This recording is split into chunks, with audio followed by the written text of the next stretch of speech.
بسم اللہ الرحمن الرحیم۔ انسانی زندگی پر عقیدہ آخرت کا اثر۔ انسانی فطرت ان چیزوں کو بے معنی سمجھتی ہے جن کا کوئی نتیجہ نہ نکلتا ہو۔ انسان کو برائیوں سے روکنے اور بھلائیوں پر آمادہ کرنے کے لیے یہ ضروری تھا کہ اسے دونوں نتائج سے واقف کیا جاتا رہے۔ عقیدہ آخرت اسی فریضے کو انجام دیتا ہے۔ یہ عقیدہ انسان کو وضاحت سے بتاتا ہے کہ اگر وہ اپنی زندگی خدا کا نافرمان بن کر گزارے گا تو آخر کار کن تکالیف سے دوچار ہوگا، اور اگر فرما بردار بن کر گزارے گا تو اس کے لیے کیسی کیسی آنکھ کی ٹھنڈک کا سامان تیار ہے۔ اس تعریف میں عقیدہ آخرت کی جتنی وضاحت ہو چکی ہے، اس کے بعد یہ آسانی سے سمجھا جا سکتا ہے کہ اگر یہ عقیدہ اچھی طرح دل نشین ہو جائے تو وہ انسانی سیرت پر انتہائی گہرا اور دور رس اثر ڈالتا ہے۔ یہاں ان چند نمایاں صفات کی وضاحت کی جاتی ہے جو اس عقیدے کی پختگی کے باعث انسان میں لازماً پیدا ہو جاتا ہے۔ ان میں سے پہلی صفت دیانت داری ہے۔ دیانت داری انفرادی زندگی ہو یا اجتماعی زندگی، دیانت داری انسانی زندگی کو سکھی اور پرسکون بنانے میں بہت اہم کردار ادا کرتی ہے۔ معلم دیانت دار ہوں گے تو قوم کی علمی سطح بلند ہو جائے گی۔ ڈاکٹر دیانت دار ہوں گے تو معاشرے میں صحت اور تندرستی عام ہوگی۔ تاجر دیانت دار ہوں گے تو عوام کی زندگی میں سہولتیں پیدا ہوں گی اور تھوڑی آمدنیاں بھی بہتر معیار زندگی بہم پہنچا سکیں گی۔ انجینئر، اوورسیز مستری اور معمار دیانت دار ہوں گے تو عمارتیں مضبوط بنیں گی، سڑکیں دیرپا ثابت ہوں گی اور نہروں کی حالت درست ہو جائے گی۔ جج اور مجسٹریٹ دیانت دار ہوں گے تو انصاف خریدنا نہیں پڑے گا کہ غریب صرف اس لیے اپنے حق سے محروم ہو جائے کہ وہ انصاف کی قیمت ادا نہیں کر سکتے۔ افسر اور حکمران دیانت دار ہوں گے تو ملک کا دفاع مضبوط، بندوبست عمدہ اور خوشحالی اور فارغ البالی عام ہو جائے گی۔ اور بیرونی ممالک میں قائم کیے ہوئے سفارت خانے دیانت دار ہوں گے تو اقوام عالم میں ملک کی شہرت، عزت اور ساکھ بڑھے گی، اور یہ شہرت، عزت اور ساکھ ملک کے بے شمار مسائل حل کرے گی اور ان گنت مسائل کو پیدا ہونے سے روکے گی۔ غرض یہ کہ غور کریں تو پتہ چلتا ہے کہ معاشرے کے بے انتہا دکھ صرف بد عملی اور بددیانتی کے باعث پیدا ہوتے ہیں۔ عقیدہ آخرت کا مرکز نقطہ چونکہ یہی ہے کہ ایک دن خدا کے حضور میں حاضر ہو کر اپنے اعمال کا جواب دینا ہے، اس لیے یہ ممکن ہی نہیں کہ ایک شخص صحیح معنوں میں آخرت کی جزا و سزا پر ایمان رکھتا ہو اور پھر دیانت دار نہ ہو۔ چنانچہ ہم دیکھتے ہیں کہ تاریخ اسلام کی وہ مشہور اور محبوب ہستیاں جنہوں نے انتہائی دیانتداری سے کام لیتے ہوئے ایسے روشن نمونے چھوڑے جو آج تک بھولے بھٹکوں کو راہ پر لانے کا فریضہ انجام دے رہے ہیں، سب کے سب آخرت کا بڑا پختہ عقیدہ رکھتی تھیں۔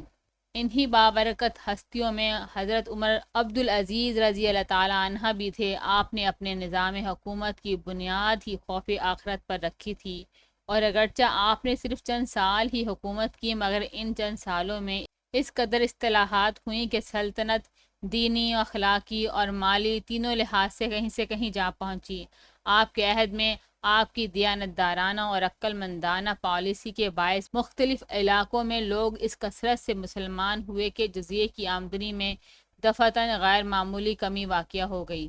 اس پر کسی علاقے کے عامل نے شکایت لکھ کر بھیجی کہ جزیے میں کمی آ جانے کے باعث مجھے قرض لینا پڑا ہے۔ عالم کی اس شکایت پر حضرت عمر بن عبدالعزیز رضی اللہ تعالیٰ عنہ بہت ناراض ہوئے اور جواب دیا کہ رسول خدا صلی اللہ علیہ وآلہ وسلم ہادی بنا کر بھیجے گئے تھے، خراج کے محصل بنا کر نہیں بھیجے گئے تھے۔ سلطان ناصر الدین محمود دہلوی کے تخت کے مالک ہونے کے باوجود ذاتی اخراجات کے لیے خزانے سے ایک پیسہ بھی نہیں لیتے تھے۔ وہ اپنے ہاتھ سے قرآن مجید لکھ کر روزی کماتے تھے۔ گھر میں کوئی کنیز نہ تھی اور ملکہ کو اپنے ہاتھ سے کھانا پکانا پڑتا تھا۔ ایک دن انہوں نے سلطان سے کہا کہ مجھے کھانا پکانے میں تکلیف ہوتی ہے، کیا اچھا ہوگا آپ میرے لیے ایک کنیز رکھ دیں؟ سلطان نے جواب دیا کہ تمہاری خواہش تو ٹھیک ہے، مگر کیا کروں، میں خزانے کا مالک نہیں ہوں، اس کی مالک میری رایا ہے، اس سے میں کچھ نہیں لے سکتا۔ اپنے ہاتھ سے جو کچھ کماتا ہوں اس میں اتنی گنجائش نہیں کہ لونڈی رکھ سکوں، اس لیے صبر کرو، خدا صبر کا بدلہ ضرور دیتا ہے۔ شام کے ملک کو فتح کرنے کے بعد ایک دفعہ حضرت عمر رضی اللہ تعالیٰ عنہ نے اپنا ایک ایلچی کیسر کے پاس بھیجا۔ آپ کی بیوی ام کلثوم نے اس ایلچی کے ہاتھ عطر کی چند شیشیاں کیسر کی بیوی کے ہاتھ تحفتاً بھیجیں۔ کیسر کی بیوی نے شیشیوں سے عطر نکال لیا اور ان کو قیمتی موتیوں سے بھر کر حضرت ام کلثوم کے پاس بھیج دیا۔ حضرت عمر رضی اللہ تعالیٰ عنہ کو اس واقعے کی خبر ہوئی تو ان موتیوں میں سے تھوڑے سے اپنی بیوی کو دے کر باقی سرکار خزانے میں جمع کرا دیے اور فرمایا، بے شک عطر تمہارا ہی تھا، مگر جس آدمی کے ہاتھ تم نے عطر بھیجا وہ سرکاری ایلچی تھا اور اس کا خرچ بیت المال میں سے دیا گیا تھا، اس لیے ان موتیوں پر سرکار کا حق زیادہ اور تمہارا کم ہے۔ دیانتداری اس کو کہتے ہیں۔ ان بزرگ ہستیوں کا یہ طرز عمل صرف اس لیے تھا کہ وہ آخرت کے جواب دہی سے خائف رہتے تھے، اور اس جواب دہی کے احساس کے باعث ان میں جو دیانتداری پیدا ہوئی وہ ان کی رعایا کے لیے رحمت خداوندی ثابت ہوئی۔ امام ابو حنیفہ رحمۃ اللہ علیہ کپڑے کے تاجر تھے۔ انہوں نے اپنے ملازموں کو حکم دے رکھا تھا کہ اگر کسی کپڑے میں کوئی نقص ہو تو گاہک کو پہلے وہ نقص دکھا دو۔ ایک دن کسی ملازم نے کوئی نقص والا کپڑا بیچ دیا۔ امام صاحب نے گاہک کو تلاش کروایا لیکن وہ نہ ملا۔ آخر انہوں نے کپڑے کی قیمت کو خیرات کر دیا مگر خود استعمال نہ کیا۔ ابو غالب لغوی بہت بڑے مصنف تھے۔ انہوں نے فن لغت پر ایک کتاب لکھی جو بہت جلد چاروں طرف مشہور ہو گئی۔ مرثیہ کے طاقتور بادشاہ امیر مجاہد نے ابو غالب کو 1000 اشرفیاں بھیجی اور فرمائش کی کہ کتاب کے شروع میں یہ لکھ دیا جائے کہ یہ کتاب ابو غالب نے امیر مجاہد کے لیے لکھی۔ ابو غالب نے یہ اشرفیاں واپس بھیج دیں اور کہلا بھیجا کہ میں نے یہ کتاب نہ تمہارے کہنے پر لکھی ہے نہ تمہارے واسطے لکھی ہے، میں نے تو اسے لوگوں کے فائدے کے لیے لکھا ہے۔ میں ان اشرفیوں کی خاطر نہ اپنے آپ کو دھوکہ دینا چاہتا ہوں نہ لوگوں کو۔ شجاعت۔ مسلمانوں کی ابتدائی صدیوں کے حالات میں ایسے بے شمار واقعات ملتے ہیں جن سے معلوم ہوتا ہے کہ ان لوگوں کو موت اتنی ہی عزیز ہو گئی تھی جتنی دوسرے لوگوں کو زندگی۔ وہ تو اپنی آخرت کی بہتری کے خواہاں تھے، چنانچہ جس وقت وہ محسوس کرتے تھے کہ عاقبت کی بہتری اب موت کے منہ میں جانے میں ہے تو وہ بے تکلف موت کے منہ میں جا گھستے تھے۔ ان کی شجاعت کا کوئی ٹھکانہ نہ تھا۔ بیسیوں نے سینکڑوں کے، سینکڑوں نے ہزاروں کے، ہزاروں نے لاکھوں کے منہ پھیر دیے۔ مسلمانوں اور ایرانیوں کی جنگوں کے دوران میں ایک دفعہ ایرانی مسلمان کی پامردی سے اس قدر مرعوب ہوئے کہ چیختے ہوئے دوڑے کہ دیو آ گئے۔ وہ دیو تو نہیں تھے، عام انسان ہی تھے، مگر خدا پر مضبوط ایمان اور عقیدہ آخرت کی پختگی نے ان میں وہ بے مثال شجاعت اور ثابت قدمی پیدا کر دی تھی کہ دنیا پرست ایرانیوں کو وہ دیو ہی لگنے لگے تھے۔ ان خدا پرستوں کو عین الیقین حاصل تھا کہ موت کا وقت اور موت کی جگہ دونوں معین ہو چکے ہیں اور اب ان میں کوئی تبدیلی نہیں آ سکتی۔ میدان جنگ میں جانے سے موت اپنے معین وقت سے پہلے نہیں آ جائے گی اور گھر بیٹھے رہنے سے اسے ٹالا نہیں جا سکتا۔ وہ اس آیت پر دل سے ایمان لائے ہوئے تھے۔ اے محمد صلی اللہ علیہ وآلہ وسلم، ان سے کہہ دو کہ اگر تم اپنے گھروں میں بھی ہوتے تو جن کے لیے قتل کیا جانا لکھا جا چکا ہوتا وہ خود اپنی قتل گاہوں کی طرف نکل آتے۔ سورہ ال عمران آیت نمبر 154۔ چنانچہ یہ ایمان نہ انہیں بزدل ہونے دیتا تھا اور نہ بھاگنے کا خیال آنے دیتا تھا۔ جس مجاہد کے دل میں پورا یقین ہو کہ شہادت کی موت کے بعد والی زندگی اس سے پہلے کی زندگی سے بدرجہ زیادہ شیریں اور عرفہ ہوگی، وہ موت کو زندگی پر کیوں نہ ترجیح دے گا۔ قرون اولیٰ کے مسلمانوں کی بے مثال شجاعت کا یہی راز تھا۔ جنگ یرموک اسلامی تاریخ جہاد میں بہت نمایاں مقام رکھتی ہے۔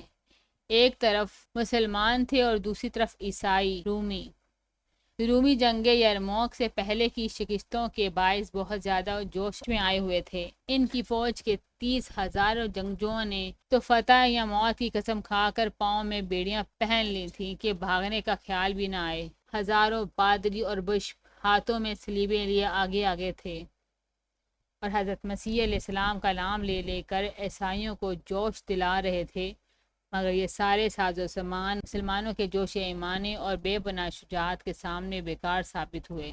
آخرکار عیسائیوں کے قدم اکھڑ گئے، 1 لاکھ کے قریب عیسائی ہلاک ہوئے، حضرت عمر رضی اللہ تعالیٰ عنہ کو جب اس فتح کی خبر ملی تو خدا کا شکر ادا کرتے ہوئے سجدے میں گر گئے۔ اس مثالی دور میں فتوحات کا شکر ادا کرنے اور مسرت کا اظہار کرنے کا یہی اسلامی طریقہ تھا۔ لہو لعب اور فسق و فجور کے مظاہروں سے کامیابیوں کی خوشیاں نہیں منائی جایا کرتی تھیں۔ رسول مقبول صلی اللہ علیہ وآلہ وسلم کے مبارک زمانے کی پہلی باقاعدگی جنگ بدر تھی۔ اس کے موقع پر ایک صحابی حضرت سعد بن حسیمہ رضی اللہ تعالیٰ عنہ کے والد نے اپنے بیٹے سے فرمایا کہ تم گھر پر ہو اور میں میدان جہاد میں نکلتا ہوں، مگر سعد رضی اللہ تعالیٰ عنہ اصرار کرتے رہے کہ آپ گھر پر رہیں اور میں میدان جہاد کی طرف جاتا ہوں۔ آخر نوبت قرہ اندازی پر پہنچی۔ خدا کی قدرت کے قرہ بیٹے کے نام نکلا۔ حضرت سعد رضی اللہ تعالیٰ عنہ نے باپ سے عرض کیا کہ اگر کوئی اور معاملہ ہوتا تو میں اپنی جان پر آپ کو ترجیح دیتا، لیکن یہ تو جنت حاصل کرنے کا معاملہ ہے، مجھے امید ہے کہ اللہ تعالیٰ مجھے شہادت عطا فرمائے گا۔ حضرت انس رضی اللہ تعالیٰ عنہ بن نظر کسی مجبوری کے باعث جنگ بدر میں شریک نہ ہو سکے تھے۔ احد میں آپ کو شرکت کا موقع ملا۔ احد میں جب مسلمانوں کی ایک غلطی کے باعث فتح شکست میں بدل گئی، مسلمانوں کی صفیں ٹوٹ گئیں، حضور صلی اللہ علیہ وآلہ وسلم زخمی ہو گئے اور منافقین نے آپ صلی اللہ علیہ وآلہ وسلم کی شہادت کی جھوٹی افواہ پھیلا دی، تو حضرت انس رضی اللہ تعالیٰ عنہ میدان جنگ میں یوں گویا ہوئے: اے اللہ، میں مسلمانوں کی غلطی اور کمزوری کی وجہ سے معافی چاہتا ہوں اور مشرکوں کو برے ارادوں سے اظہار نفرت کرتا ہوں۔ یہ کہہ کر میدان جنگ میں کود پڑے۔ دوسری طرف سے حضرت سعد رضی اللہ تعالیٰ بن معاذ آ رہے تھے۔ حضرت انس رضی اللہ تعالیٰ عنہ نے انہیں کہا: اے سعد رضی اللہ تعالیٰ عنہ، آؤ جنت میں چلیں، خدا کی قسم مجھے احد پہاڑ سے جنت کی خوشبو آ رہی ہے۔ یہ کہہ کر اس زور کا حملہ کیا کہ مشرکوں کی صفیں الٹ دیں اور داد شجاعت دیتے ہوئے شہید ہو گئے۔ لڑائی کے بعد جب میدان جنگ سے ان کا جسم اٹھایا گیا تو اس پر تیروں، تلواروں اور نیزوں کی 80 سے زیادہ زخم پائے گئے۔ ان پاک پاس جان بازوں کی نگاہ میں موت کوئی شے ہی نہیں تھی۔ عرب کے کچھ کافروں نے ایک دفعہ یہ چال چلی کہ مسلمان بن کر حضور صلی اللہ علیہ وآلہ وسلم کی خدمت میں حاضر ہوئے اور مطالبہ کیا کہ معلمین کی ایک جماعت ہمارے ساتھ بھیجی جائے جو ہمیں ارکان اسلام سکھائے۔ حضور صلی اللہ علیہ وآلہ وسلم نے اہل صفہ کو ان کے ساتھ بھیج دیا۔ جنگل میں جا کر ان دغا بازوں نے مسلمانوں کی اس جماعت کو بے دردی سے قتل کر ڈالا۔ ایک صحابی حرم رضی اللہ تعالیٰ عنہ بن ملحان کو جب پیچھے سے نیزہ گھونپا گیا تو انہوں نے گرتے ہوئے فرمایا: رب کعبہ کی قسم، میں تو کامیاب ہو گیا۔ یہ شجاعت و پامردی صرف صحت مند اور صحیح و سالم اعضاء رکھنے والوں ہی میں نہیں پائی جاتی تھی، بلکہ معذور لوگ بھی شوق شہادت میں سرشار ہوتے تھے۔ حضرت عمر رضی اللہ تعالیٰ عنہ بن جموح کے پاؤں میں چوٹ آ گئی تھی، جس کے باعث وہ لنگڑا کر چلتے تھے۔ اس معذوری کی بنا پر ان پر جہاد فرض نہیں تھا، چنانچہ جنگ بدر میں بھی انہیں ساتھ نہیں لے جایا گیا تھا۔ جنگ احد کا زمانہ آیا تو پھر ان کے بیٹوں نے انہیں روکا، مگر ان کے سر پر تو شہادت کا سودا تھا۔ حضور صلی اللہ علیہ وآلہ وسلم کی خدمت میں عرض کیا: یا رسول اللہ، یہ لڑکے مجھے آپ کے ساتھ چلنے سے روک رہے ہیں، لیکن خدا کی قسم مجھے امید ہے کہ میں اسی لنگڑے پاؤں سے گھسیٹتا ہوا جنت میں پہنچ جاؤں گا۔ جنگ احد میں جب مسلمانوں میں انتشار پھیل گیا تو عمر رضی اللہ تعالیٰ عنہ بن جموح نے اپنے بیٹے کو ساتھ لے کر مشرکوں پر ایک زوردار حملہ کیا اور دونوں باپ بیٹوں نے شہادت حاصل کر لی۔ حضرت عمر رضی اللہ تعالیٰ عنہ بن جموح نے میدان جہاد کا رخ کرتے ہوئے دعا کی تھی کہ خدایا مجھے شہادت نصیب کر اور اب زندہ گھر واپس نہ لانا۔ حضرت عبداللہ بن ام کلثوم کا معاملہ اس سے بھی زیادہ حیرت انگیز ہے۔ آپ نابینا تھے۔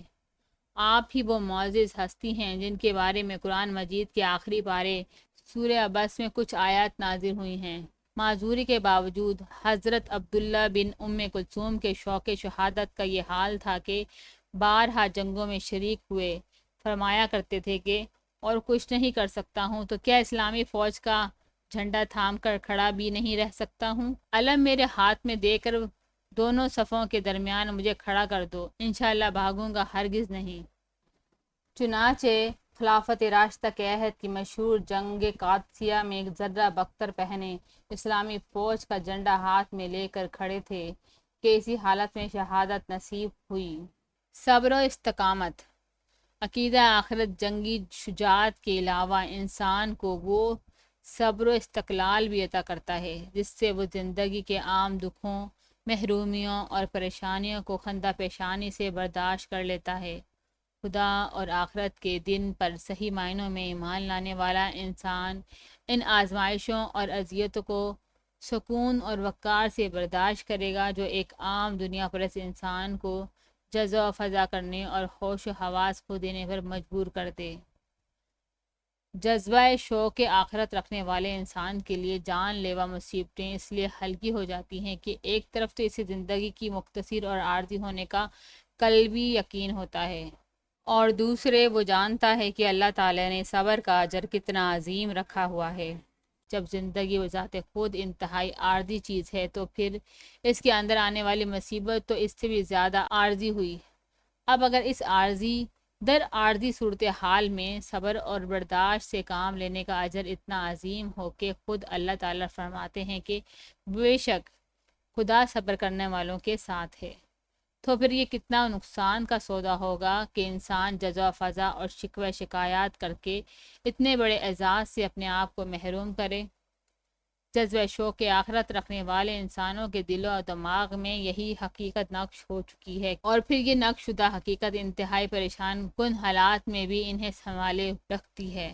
یہ ایک حقیقت ہے کہ بڑے سے بڑے دکھ کے وقت بھی اگر دل میں یہ خیال جاں گزیر ہو کہ یہ تکلیف تو اب بھی ختم ہوا چاہتی ہے تو پھر ہمت بن جاتی ہے اور اسے برداشت کرنے کی طاقت بڑھ جاتی ہے، اور پھر اگر ساتھ یہ یقین بھی پورا ہو کہ اس تکلیف کا انجام انتہائی شیریں ہوگا تو پھر تو اسے برداشت کرنا اور بھی زیادہ آسان ہو جاتا ہے۔ ذیل کی آیت صبر کی فضیلت اور صابر کو حاصل ہونے والے اغراض کو وضاحت سے بیان کرتی ہے۔ ہم ضرور تمہیں خوف و خطر، بھوک، مالوں جانوں اور پھلوں کی کمی میں مبتلا کر کے تمہاری آزمائش کریں گے، اور ان لوگوں کو خوشخبری دے دیجیے جو مصیبت پڑنے پر صبر کرتے ہیں اور کہتے ہیں کہ ہم خدا ہی کے ہیں اور خدا ہی کی طرف ہمیں لوٹ کر جانا ہے۔ ان پر ان کے رب کی طرف سے بڑی عنایات ہوں گی اور اس کی رحمت ہوگی، اور ایسے ہی لوگ راہ ہدایت پر ہیں۔ سورہ بقرہ آیت نمبر 155، 56، 57۔ لہٰذا عقیدہ آخرت پر صحیح معنوں میں ایمان لانے والے اور اپنی آخرت کی زندگی کو زیادہ سے زیادہ بہتر بنانے کا شوق رکھنے والے انسانوں نے زندگی کے بڑے بڑے المناک دکھ بڑی خندہ پیشانی سے برداشت کر لیے۔ ایک دفعہ حضرت عروہ رضی اللہ تعالیٰ عنہ بن زبیر کا بیٹا ایک گھوڑے پر سوار ہوا، گھوڑے نے اسے پٹک دیا اور وہ اس صدمے سے جاں بحق ہو گیا۔ اس کے بعد ہی حضرت عروہ رضی اللہ تعالیٰ عنہ کے پاؤں میں ایک نہایت زہریلا پھوڑا نکلا۔ ادوا نے کہا کہ پاؤں کاٹ دینا چاہیے ورنہ زہر سارے جسم میں پھیل کر ہلاکت کا باعث بنے گا۔ حضرت عروہ رضی اللہ تعالیٰ عنہ نے اپنا پاؤں کٹوانے کے لیے بڑھایا۔ جب پاؤں کٹنے لگا تو چند آدمی سنبھالنے کے لیے آئے۔ حضرت عروہ رضی اللہ تعالیٰ عنہ نے پوچھا کہ تمہارا کیا کام ہے؟ انہوں نے جواب دیا کہ تکلیف کی شدت میں صبر کا دامن ہاتھ سے چھوٹ جاتا ہے، اس لیے ہم آپ کو سنبھالنے کے لیے آئے ہیں۔ حضرت عروہ رضی اللہ تعالیٰ عنہ نے کہا انشاءاللہ مجھے تمہاری امداد کی ضرورت نہیں ہوگی۔ طبیبوں نے اوزاروں سے آپ کا پاؤں کاٹا۔ آپ نہایت استقلال سے بیٹھے رہے اور زبان تسبیح و تحلیل میں مشغول رہی۔ جب خون بند کرنے کے لیے زخم کو داغا گیا تو درد کی شدت سے بے ہوش ہو گئے۔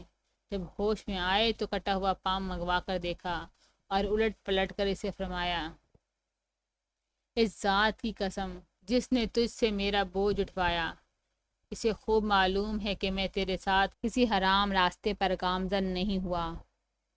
بیٹے کے انتقال اور پاؤں کے کٹنے پر بھی حضرت عروہ رضی اللہ تعالیٰ عنہ صبر و شکر کرتے اور کہتے اللہ تیرا شکر ہے کہ میرے 4 ہاتھ پاؤں میں سے تو نے ایک ہی لیا اور 3 باقی رکھے، اور 4 بیٹوں میں سے ایک ہی لیا اور 3 باقی رکھے۔ اگر تو نے کچھ لیا ہے تو بہت کچھ باقی رکھا ہے، اگر کچھ مصیبت میں مبتلا کیا ہے تو بہت دن عاقبت میں بھی رکھ چکا ہے۔ لاہور کی جامعہ اشرفیہ کے بانی مفتی محمد حسن صاحب کی ٹانگ میں کوئی ایسی تکلیف ہو گئی کہ ٹانگ کاٹنے کا فیصلہ ہوا۔ آپ نے بھی اپنی ٹانگ ہوش میں کٹوائی۔ آپریشن کرنے والے سرجن بھی پریشان تھے کہ ہوش میں اتنا بڑا آپریشن کیسے ہوگا، مگر مفتی صاحب نے سی بھی نہ کی۔ اس حیرت انگیز صبر و ضبط کی وجہ انہوں نے خود بتائی کہ اس تکلیف کے وقت و اس تکلیف کے اجر کو اس طرح اپنے سامنے مجسم کیے رہے کہ درد کے باعث بے قرار ہونے کی نوبت ہی نہ آئی۔ حضرت ابو طلحہ رضی اللہ تعالیٰ عنہ کا لڑکا بیمار تھا۔ وہ بچے کو اسی حالت میں چھوڑ کر اپنے کام پر چلے گئے۔ ان کے جانے کے بعد بچے کا انتقال ہو گیا۔ ان کی اہلیہ محترمہ نے لوگوں سے کہہ دیا کہ ابو طلحہ رضی اللہ تعالیٰ عنہ کو بچے کی وفات کی اطلاع نہ ہونے پائے۔ شام کو اپنے کام سے واپس آئے تو بچے کا حال پوچھا۔ بولی کہ پہلے سے زیادہ سکون میں ہے۔ یہ کہہ کر ابو طلحہ رضی اللہ تعالیٰ عنہ کے لیے کھانا لائیں۔ وہ اطمینان سے کھانا کھا کر لیٹ گئے۔ بعد میں نیک بیوی نے نہایت حکیمانہ انداز میں پوچھا کہ اگر کوئی کسی کو کوئی چیز ادھار دے دے اور پھر واپس مانگے تو کیا اس کو یہ حق حاصل ہے کہ چیز کو روک لے؟ ابو طلحہ رضی اللہ تعالیٰ عنہ نے کہا، بھلا یہ حق کیسے حاصل ہو سکتا ہے؟ صابرہ بیوی نے کہا کہ اچھا پھر بیٹے پر بھی صبر کر لیجئے۔ جب حضور صلی اللہ علیہ وآلہ وسلم کو ان کی بیوی کے اس بے مثال صبر کی اطلاع ہوئی تو ان دونوں میاں بیوی کے حق میں دعا فرمائی۔ حضرت عبداللہ بن زبیر رضی اللہ تعالیٰ عنہ کی والدہ محترمہ حضرت اسماء رضی اللہ تعالیٰ عنہ سخت بیمار پڑی۔ آپ ان کی عیادت کے لیے آئے۔ ماں نے بیٹے سے کہا، بیٹے دل میں یہ آرزو ہے کہ دو باتوں میں سے ایک جب تک نہ دیکھ لوں خدا مجھے زندہ رکھے، یا تو میدان جنگ میں شہید ہو جائے اور میں تیری شہادت کی خبر سن کر صبر کی سعادت حاصل کروں، یا فتح پائے اور میں تمہیں فاتح دیکھ کر اپنی آنکھیں ٹھنڈی کروں۔ اللہ کی قدرت کی حضرت عبداللہ بن زبیر رضی اللہ تعالیٰ عنہ نے والدہ کی زندگی ہی میں شہادت حاصل کر لی۔ شہادت کے بعد حجاج نے ان کی نعش کو سولی پر لٹکا دیا۔ حضرت اسماء رضی اللہ تعالیٰ عنہ اس وقت انتہائی ضعیف ہو چکی تھیں، مگر وہاں تشریف لائیں جہاں ان کے جگر گوشے کی نعش لٹک رہی تھی، اور بڑی صبر اور وقار سے گویا ہوئیں، کیا اس سوار کے لیے ابھی وقت نہیں آیا کہ گھوڑے کی پشت سے نیچے اترے؟ غم اور تکلیف کے وقت اظہار غم ایک فطری امر ہے، لہٰذا آنسوؤں پر کوئی پابندی نہیں، البتہ اس بات کا پورا خیال رکھنا چاہیے کہ صبر و شکر کا دامن ہاتھ سے نہ چھوٹنے پائے۔ غم کی شدت کے باعث گریبان پھاڑنا، گالوں پر تماچے مارنا، سر اور سینہ پیٹنا، نوحہ کرنا اور خدا اور تقدیر کے شکوے کرنا، یہ سب ایسی باتیں ہیں جو ایک مومن کے شایان شان نہیں۔ واضح رہے کہ سکون و وقار کے ساتھ اظہار غم کر لینا اور آنسو بہانا بے صبری نہیں، بلکہ غم و الم کے عالم میں زبان اور جسم کے ساتھ جو فضول اور شکوہ آمیز حرکات کی جاتی ہیں وہ بے صبری ہے۔ چنانچہ جذبہ شوق آخرت رکھنے والے انسان بے حس اور سنگ دل نہیں ہو جاتے کہ ان پر اپنے ذاتی اور دوسرے انسانوں کے دکھوں کا کوئی اثر ہی نہ ہو۔ وہ طبقہ ذائع بشریت رنج و الم سے لازمی متاثر ہوتے ہیں، لیکن نہ ان کے غم میں مبالغہ اور غلو ہوتا ہے اور نہ وہ اظہار ماتم کے وہ طریقے اختیار کرتے ہیں جو ایک صابر و شاکر مومن کی شان سے گرے ہوئے ہوں۔ اس کی وجہ وہی ہے جو بیان ہو چکی ہے کہ وہ دانا لوگ خوب جانتے ہیں کہ دکھ ایک عارضی شے ہے اور صبر کا پھل بڑا ہی شیریں ہے۔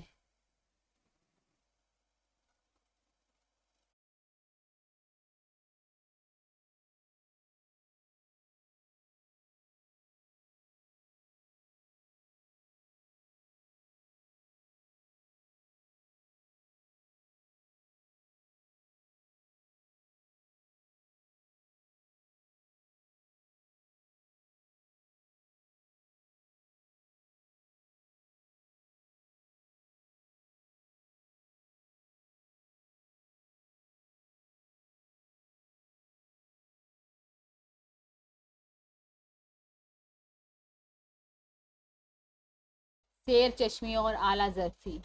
سیر و تفریح کرنے والوں کی ایک جماعت سوات کی وادی میں پھر رہی تھی۔ جماعت کا ہر انسان سوات کے حسین مناظر سے بے حد متاثر ہو رہا تھا، سوائے ایک انسان کے۔ یہ نہیں کہ اس ایک انسان کو وہ پرکشش مناظر پرکشش لگ نہیں رہے تھے، وہ یقیناً ان کی خوبصورتی کو محسوس کر رہا تھا، مگر دوسرے لوگوں کی طرح اسے وہ مناظر حد سے زیادہ خوبصورت نہیں لگ رہے تھے۔ یہی نہیں بلکہ جو دوسرے انسان بے قرار ہو کر واہ واہ کرتے اور ایک دوسرے کو پکار پکار کر کسی گرتے پانی یا لہلہاتے مرغزار کی طرف توجہ دلاتے، جسے دوسرے بہرحال دیکھ ہی رہے ہوتے تھے، تو وہ انسان جی ہی جی میں حیران ہو جاتا کہ مناظر تو کوئی شک نہیں کہ پرکشش ہیں، مگر اتنا آپے سے باہر ہونے والی بات آخر کون سی ہے؟ کچھ عرصہ گزرنے کے بعد وہ غریب اس بھرے مجمع میں اپنے آپ کو بڑا ہی اجنبی سا محسوس کرنے لگا۔ اسے شرم سے آنے لگی کہ ساتھی کہیں گے کہ وہ ایسا ذوق ہے کہ فطرت کی رعنائیاں اس پر اثر انداز نہیں ہو رہی۔ وہ دوسروں کے ساتھ ہم نوائی کرنے کے لیے اوپری دل سے اسی طرح واہ واہ کرنے لگا جس طرح دوسرے کر رہے تھے، مگر یہ واہ واہ زیادہ تر زبان ہی سے نکل رہی تھی، دل سے نہیں نکل رہی تھی۔ اس سے خود اپنے آپ پر تعجب ہو رہا تھا کہ آخر وہ ساتھیوں کے بے تابانہ جذبہ تعریف کا حصہ دار کیوں نہیں بن رہا، مگر گھر واپس پہنچنے سے پہلے یہ راز اس کی سمجھ میں آ گیا۔ وہ وادی سوات کے دل فریب مناظر سے بہت زیادہ اس لیے متاثر نہ ہو سکا کہ وہ وادی کشمیر میں رہ چکا تھا اور وہاں کے مناظر دیکھ چکا تھا۔ بس صرف یہی وجہ تھی کہ سوات کے مناظر کی خوبصورتی نے اس پر کوئی غیر معمولی اثر نہ ڈالا تھا۔ جو آنکھ نسبتاً عرفہ مناظر دیکھ چکی ہو، وہ پھر ان مناظر سے جو اول الذکر سے کم درجے کے ہوں آخر اتنا زیادہ متاثر کیسے ہو سکتی ہے کہ آپے سے باہر ہوتی چلی جائے۔ اسی سے ان لوگوں کی ذہنیت کا تصور کر لیجئے جو عقیدہ آخرت پر دل سے ایمان لاتے ہیں۔ ان کی تصور کی آنکھ نے جو ابدی سکون والی حسین سرزمین دیکھی ہوتی ہے، اس کے مقابلے میں وہ ان حقیر اور گھٹیا ساز و سامان سے کیسے متاثر ہو سکتے ہیں جو نہ صرف یہ کہ بے انتہا گھٹیا ہیں بلکہ بہت جلد ختم ہو جانے والی بھی ہیں۔ یہ رشوت ستانیاں، یہ ناجائز سفارشیں، یہ یقینہ پروریاں اور جنبہ داریاں، یہ کمار بازیاں، یہ وارثوں کا مورثوں کو ہلاک کر دینا، یہ سرپرستوں کا اپنے زیر سرپرستی صاحب جائیداد یتیموں کو قتل کرنا، یہ سرکاری افسروں کا قومی خزانے کو بے تحاشا لوٹنا، یہ قومی غداروں کا پورے ملک کو بیچ ڈالنا، یہ غبن، یہ چوریاں، یہ ڈاکے، یہ دھوکہ، یہ فریب، یہ سب کچھ اور ان سے پیدا ہونے والی انگنت دکھ جنہوں نے انسانیت کو زخموں سے چور چور کر رکھا ہے، یہ سب کچھ آخر اس لیے تو ہوتا ہے کہ انسان کی آنکھ ندیدی ہو گئی ہے اور اس نے دنیا کی گھٹیا چیزوں ہی کو انمول سمجھ لیا ہے۔ اگر اس کی تصور کی آنکھ کے سامنے ان چیزوں سے عرفہ چیزیں ہوتی تو وہ ان گھٹیا چیزوں کی حرص میں گرفتار ہو کر اپنی عاقبت اور دوسروں کی زندگی کو خراب نہ کرتا۔ ایک تاریخی حکایت بیان کی جاتی ہے کہ کسی حکمران نے ایک بڑا دربار سجایا، اس میں بڑی بڑی قیمتی اشیاء رکھ دی۔ چیزوں کی ترتیب یہ تھی کہ نسبتاً کم قیمتی چیزیں دروازے کے پاس تھیں، پھر جیسے جیسے آگے بڑھا جاتا زیادہ سے زیادہ قیمتی چیزیں آتی جاتی۔ دربار کے آخر میں بادشاہ خود تخت بچھا کر بیٹھ گیا اور لوگوں میں عام اعلان کر دیا کہ جس کا جی چاہے آئے اور اس دربار کے اندر جو کچھ ہے اس میں سے جو چاہے لے لے۔ لوگ یہ اعلان سن کر ٹوٹ پڑے اور اشیاء اٹھا کر لے جانے لگے۔ یہاں ہر شخص کا ظرف ظاہر ہونے لگا۔ جن لوگوں نے زیادہ اچھی قسم کی ساز و سامان دیکھے ہی نہ تھے، وہ تو دروازے کے پاس والی چیزوں ہی سے ایسے متاثر ہوئے کہ وہی اٹھانے لگے۔ ان کے لیے وہی بڑی غیر معمولی تھی۔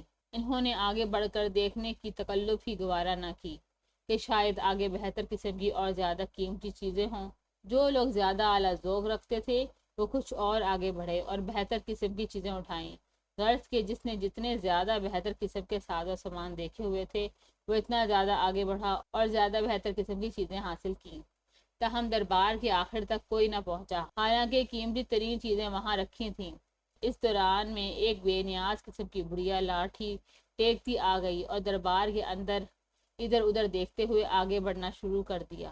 وہ دونوں طرف نگاہ ڈالتی چلی جا رہی تھی۔ قیمتی سے قیمتی چیز پڑی تھی، مگر اس کی نگاہ سے ایسے محسوس ہوتا تھا کہ گویا وہ حقیر سنگریزوں کو دیکھتی جا رہی ہے۔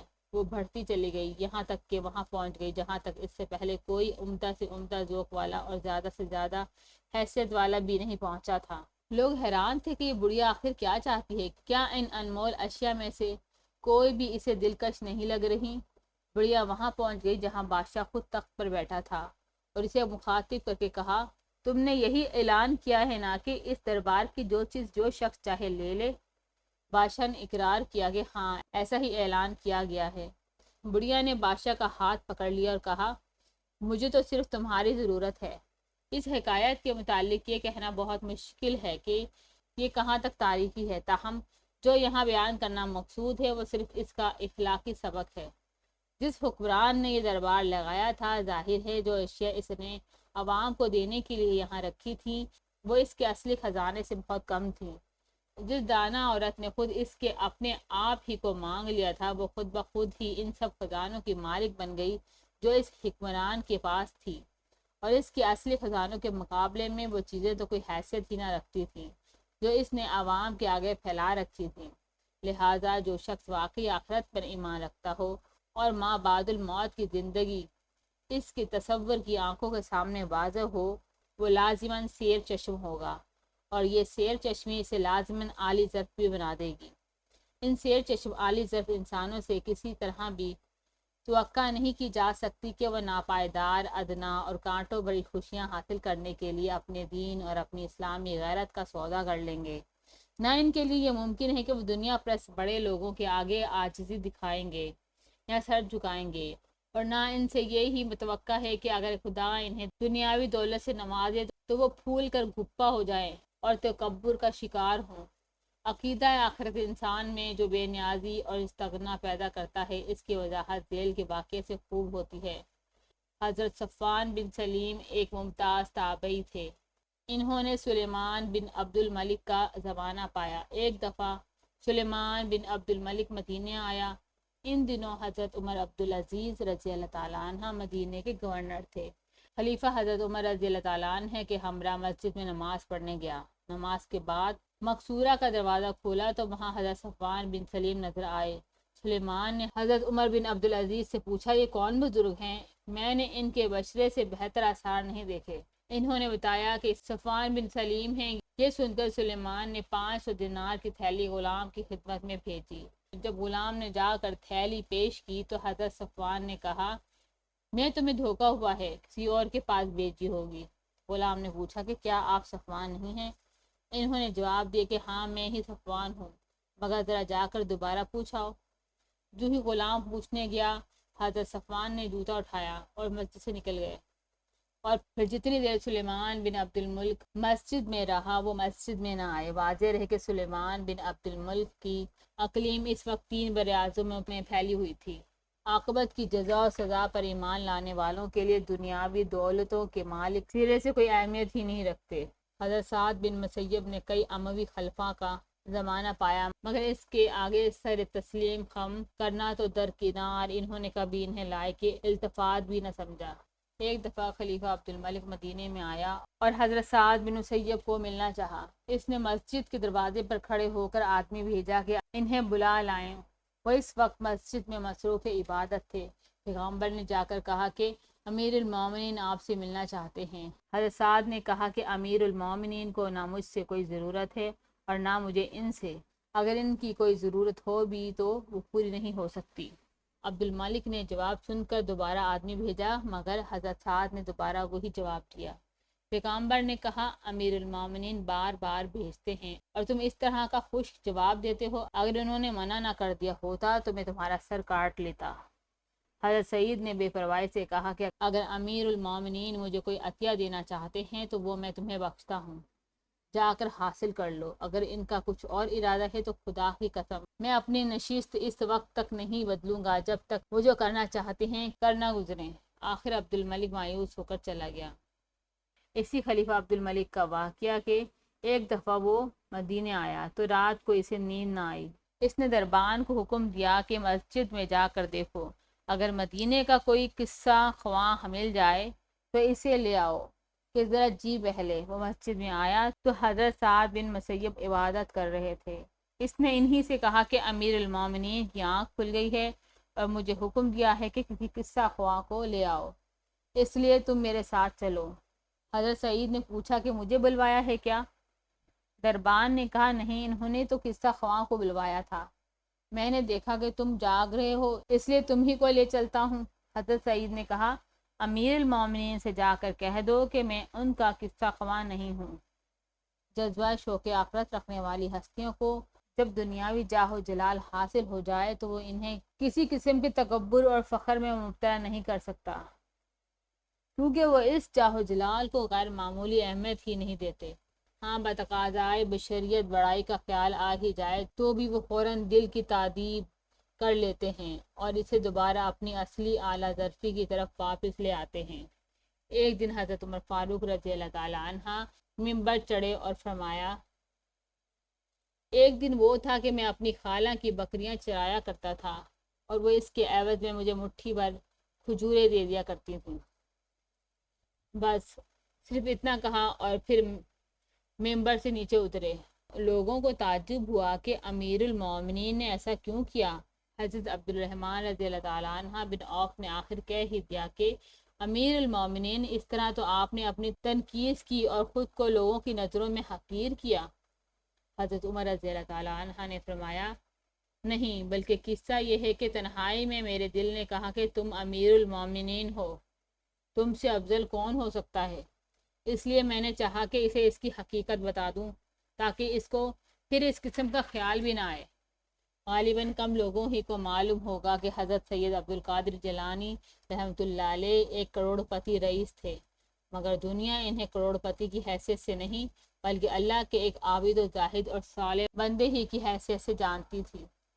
عفو و درگزر احساس آخرت سے پیدا ہونے والی اعلیٰ ظرفی کا ایک نمایاں مظہر عفو درگزر بھی ہے۔ جن عقل مندوں کو معلوم ہے کہ انتقام کی قدرت موجود ہوتے ہوئے بھی جو شخص انتقام نہ لے اور معاف کر دے، خدا تعالیٰ اس کے اپنے گناہ معاف کر دیتا ہے، وہ اپنے گناہ معاف کروانے کو اس پر ترجیح دیتے ہیں کہ دل سے انتقام کی آگ ٹھنڈا کریں۔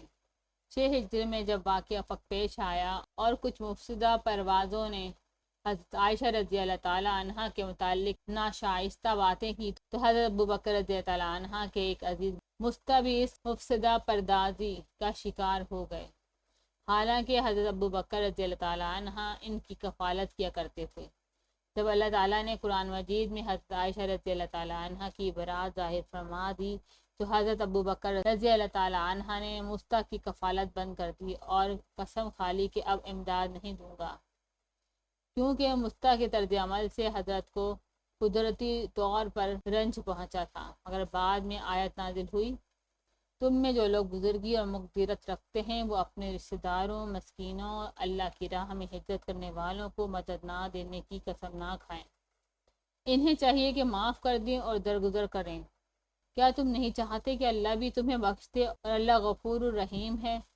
سورہ نور آیت نمبر 22۔ اسے سن کر حضرت ابوبکر رضی اللہ تعالیٰ عنہ بول اٹھے کہ خدا کی قسم میں تو چاہتا ہوں کہ خدا مجھے بخش دے، اور حضرت مستہ کا وظیفہ دوبارہ جاری کر دیا۔